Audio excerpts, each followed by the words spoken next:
So Manchester City have made their first signing, and finally it has happened.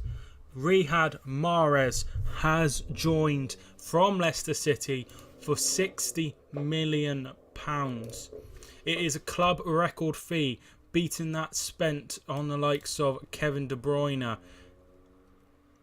which I think holds the record, Laporte, and Stones and Sterling were all over 50 million, but they have now reached that £60 million mark.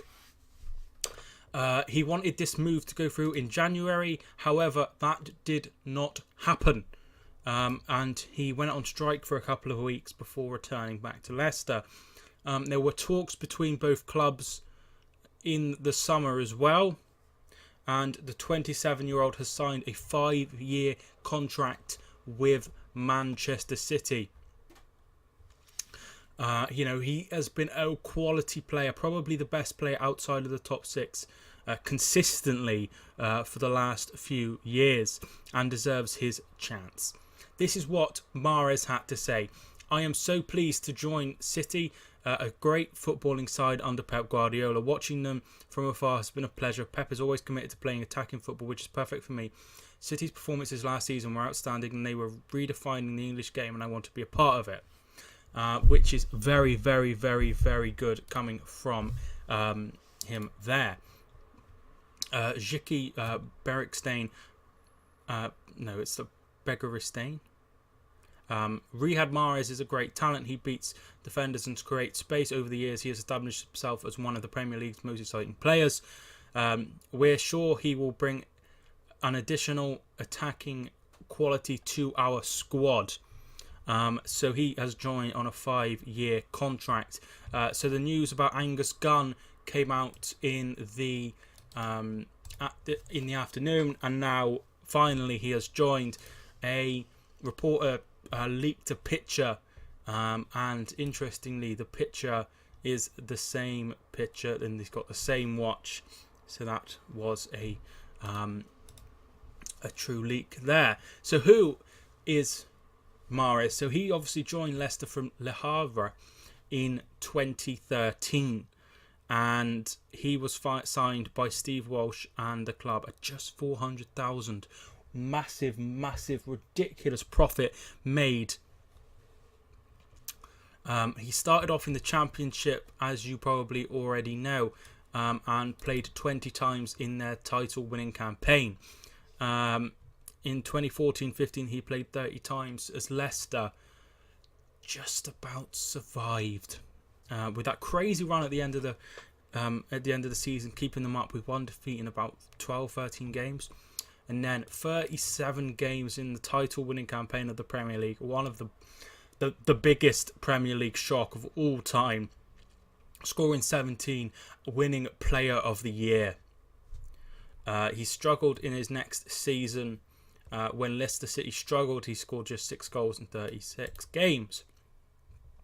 He played 36 times this season, scoring 12 goals. He leaves with a record of 180 games played with 48 goals. Not bad for someone who plays out on the wing.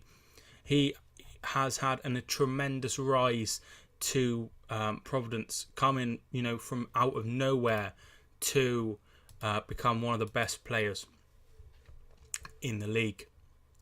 He is a tremendous signing for Manchester City, and he will provide more options going forward. He will provide them with more flair. He will provide them with more pace, and that is something that could be very, very interesting. He could potentially, rival Leroy Sané, and it gives them another option. One thing that was struggling was like a replacement for Leroy or Raheem Sterling. Bernardo Silva obviously played there and did a fine job, but this allows him to play more in the middle with the signing of Mahrez, which would be fantastic. He deserves a chance, and his behaviour hasn't been the best. After really admiring him, he the last day of the season, he left Algeria's football camp, and nobody knew where he was, and nothing came in, and then, as I said earlier, his transfer fell through, and he spent 2 weeks away from the club and then came back and thanked his teammates for supporting him. It isn't nice, but I understand why he did it. I really do.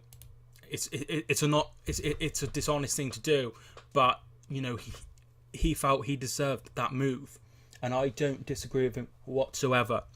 He has been absolutely fantastic for Leicester City. He has given everything to Leicester City, and he deserves that move. So this is the highest transfer that has gone through in the Premier League. £60 million this summer is a great buy. The 75 million they originally wanted for him in January was ridiculous, and they have managed to get him down, and it has taken 4 months of negotiation almost, and they have really played hardball here, but City have got him for what they wanted, and he gets his move. They get a great price on him, which is also fantastic for them, and everyone is a winner. I am really looking forward to seeing him in a City shirt and seeing what he can do. People will be like, oh, he'll just be a bench player, but I'm sure he won't be thinking that. He'll be thinking, I can get into that side, and he's got to believe in himself. I am absolutely delighted. If you're a City fan, tell me down below what your thoughts on. I cover all transfers. I covered Torreira earlier. I've covered Angus Gunn earlier. Ronaldo earlier. It's been a really busy day for transfers, but it's now 9:10, and hopefully that was the last one of the day. So thank you so much for watching this video. If you are new, hit that subscribe button. My name is Mike, and I will see you soon.